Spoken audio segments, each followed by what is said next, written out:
Nakararamdam ka ba ng loss of concentration? Naku, baka senyales na yan. Nakulang ka na sa kape. Lahat ng bagay na dapat mong malaman, sagot na namin yan. Gaano ka kadalas uminom ng kape sa loob ng isang araw? Sa isang araw, minimum na yung 6 cups of coffee a day. Maximum for 8 cups of coffee a day. 3 to 4. Actually, yung 4 times. 2 to 3 times. Madalas iced coffee. Tapos depende sa weather. Pag malamig, hot coffee. Espresso. Siyempre, complete natin yung Batangas black coffee. Pag sa bahay po, black coffee. Pero pag nasa labas, iced coffee. Sea salt natin. Isang beses na ako doing every morning lang. More on 3 and 4. Minsan marami.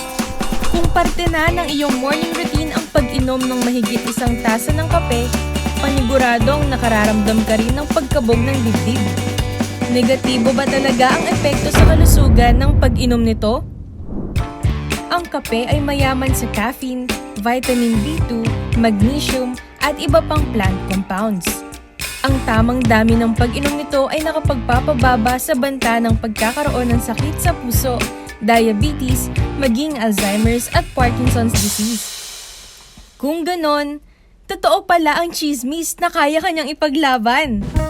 Bukod dito, alam mo ba na kayang-kaya ka ring pasayahin ng kape, literally and figuratively? Lumabas sa mga pag-aaral na nababawasan nito ang posibilidad ng depresyon ng isang tao dahil sa caffeine. Pero tandaan, ang lahat ng sobra ay masama. Bagamat marami itong kaakibat na benepisyo, ang labis at hindi wastong pag-inom ng kape ay may kabaliktarang epekto sa ating katawan. Ang sobrang pag-inom ng kape ay maaaring magdulot ng pagkabalisa, pagtatae, sakit sa ulo, insomnia, at cardiovascular disease. Gayun din, ang paghigop ng napakainit na kape na may temperaturang nasa 60 degrees Celsius ay nakapagpapataas ng banta ng pagkakaroon ng esophageal cancer.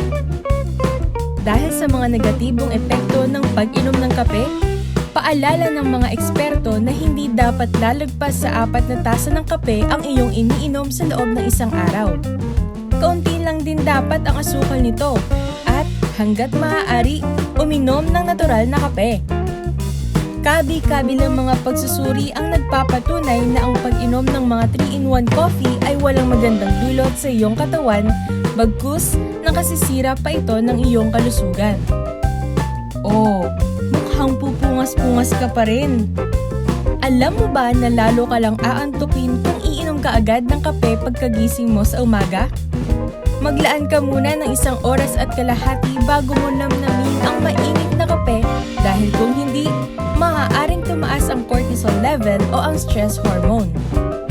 Magre-resulta ito sa pagkaramdam ng labis na pagkabalisa o pagkaalarma, pag-akyat ng blood pressure at pagkapagod.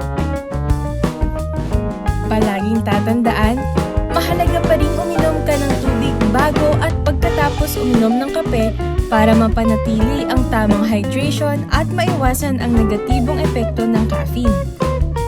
Ngayong alam mo na, ibahagi na ito sa iba. Alam mo ba